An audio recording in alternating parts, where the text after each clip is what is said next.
Most people hear the word Codex and think coding tool. That is the wrong way to look at it. Codex is not just a code generator, it is closer to an AI teammate that can work inside your projects, use your files, create real outputs, connect to tools, and help you finish work from plain English. So, in this video, I want to show you the practical beginner version of Codex. The first thing beginners should do is make the interface match the kind of work they actually want to complete. If you are not using Codex mainly for software development, set it up for everyday work instead of only coding. This keeps the same agent power, but the answers become more practical and less technical. Then look at the model selector and reasoning level. For normal tasks, medium reasoning is usually enough. If you are summarizing files, creating a simple document, drafting a report, or building a basic spreadsheet, you probably do not need the highest setting. But if the task is more complex, higher reasoning can make sense. If you ask Codex to build a small web app, analyze a large folder, or work through a multi-step project, high or extra high reasoning gives it more room to think. The trade-off is usage. Codex may read files, inspect folders, run tools, make changes, and check outputs. That can use credits. So beginners should not treat maximum reasoning as the default. Use a simple rule, match the reasoning level to the complexity of the job. Hey, if we haven't met already, welcome to Run Post MB. I'm the digital avatar of Mindaugas Pachulis. While he helps people achieve their goals, I bring you AI updates that actually matter. Share your thoughts. MB reads and replies to every comment.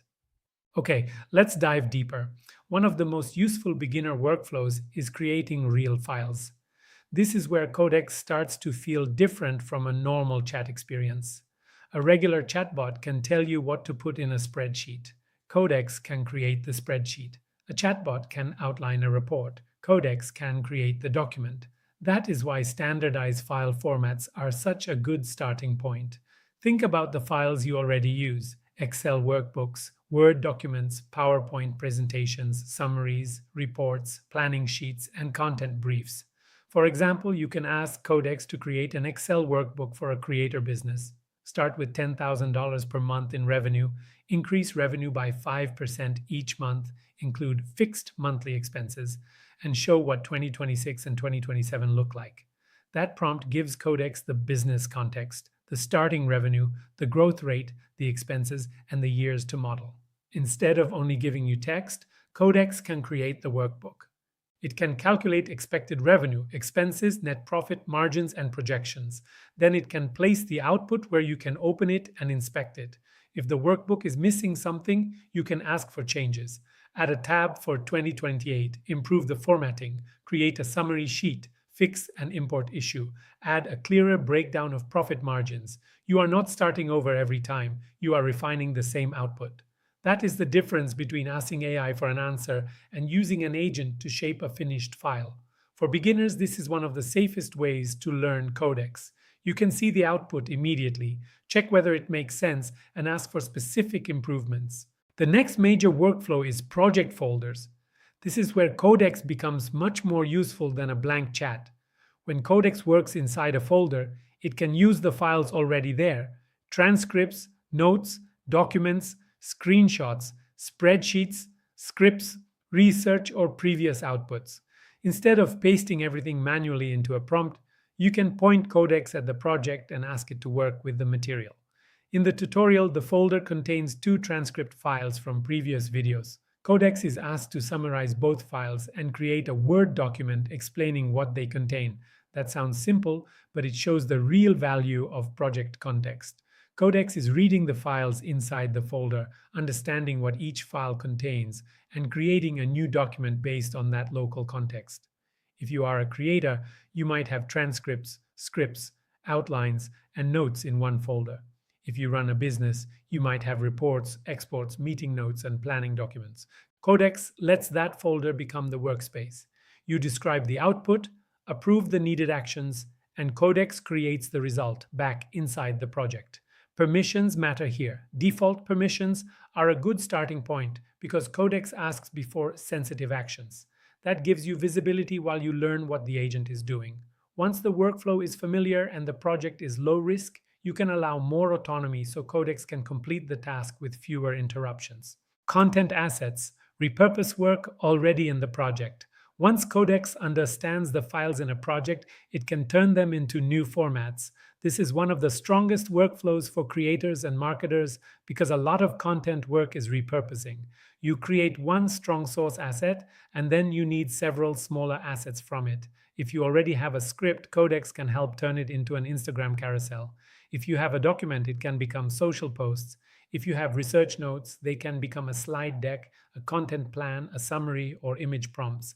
In the example, Codex uses a workspace agent document to create carousel style images. The first pass creates simple HTML style slides. They show that Codex can read the source material and convert it into a visual format. Then the same source material is used again with image generation to create more polished visuals. The workflow is not just make images, it is use the material in this project and create assets based on it. This is much more useful than asking AI for random content because the output is connected to your actual files. For a creator, this means a video script can become carousel slides, a YouTube topic can become LinkedIn posts, and a research document can become a short form content package.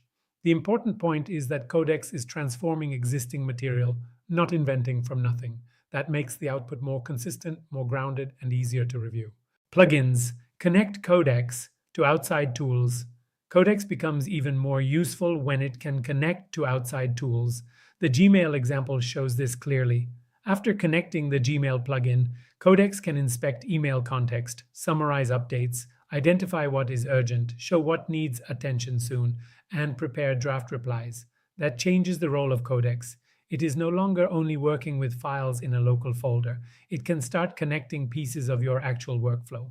Email is a good example because email often contains tasks, updates, notifications, problems, and decisions. With Codex, you can ask a more direct question. What is the latest update? What matters? What needs attention? And what should I do next?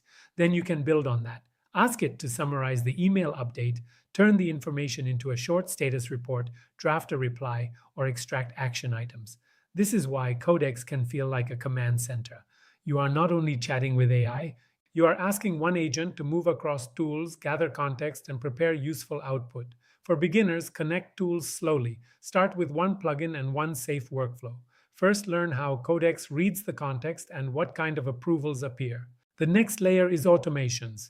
This is where Codex becomes especially interesting because many useful tasks are not one-time tasks. They repeat. You might need a weekly summary of videos you worked on, a Friday marketing report, a recurring check of a project folder, or a scheduled update based on documents, emails, or new files. Instead of rebuilding the same prompt every time, you can schedule the workflow. For example, every Sunday at 9 a.m., Codex can summarize the videos you worked on that week. If the project folder contains scripts, transcripts, notes, or planning files, Codex can use those files as context and produce a weekly summary. Another example is a marketing email automation. Codex can summarize the video topics inside a workspace, then use Gmail to send that summary to the right person. That is powerful because it turns a repeated manual routine into a scheduled agent task. But automations still need clear instructions. You choose the folder, the schedule, the prompt, the tools, and the reasoning level. Also remember that scheduled work can use credits. So the best automations are the ones where the value is obvious. Reports, summaries, content prep, status updates, and routine reviews. Run the task manually first, make sure the output is good, then automate it. Local apps make data easier to understand. Codex can also create small local projects that help you understand information. In the example, the request is not a huge technical build. It is a simple local web app that compares OpenAI and Dropbox revenue or valuation-related data over time. Instead of reading a long text answer, you get a visual tracker with events, rates, and updates. That is a useful way to understand information when a chart or interface is clearer than a paragraph. This is a good beginner lesson. You do not need to ask for a massive app. Sometimes a small dashboard, tracker, or visual page is enough to make data useful. The prompt does not need to be perfect.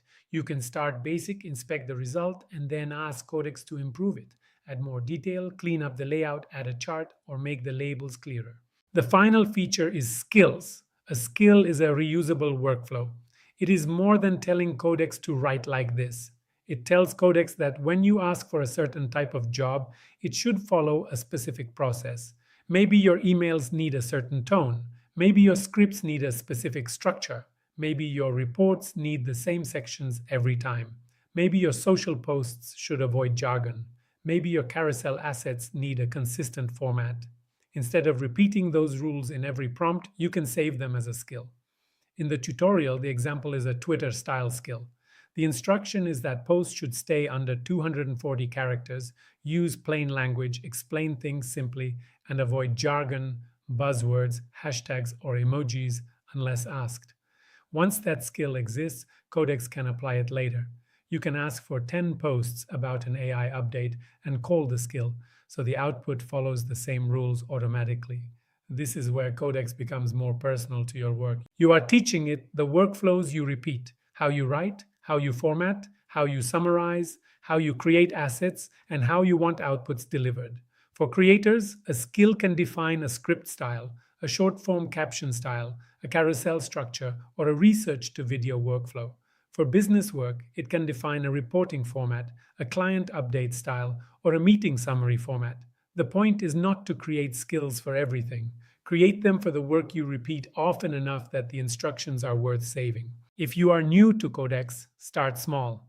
Pick one real workflow you already do, summarizing transcripts, creating a report from a folder, turning a script into a carousel, checking email updates, building a simple spreadsheet, or making a small dashboard. Run the task once, improve the output, then decide whether it should become a reusable skill or a scheduled automation. The real power is not that Codex can do one impressive demo. The real power is that it can help you turn everyday tasks into systems, files, folders, tools, automations, and reusable workflows. If this was useful, hit like and subscribe to Run Post MB so you do not miss AI updates that actually matter.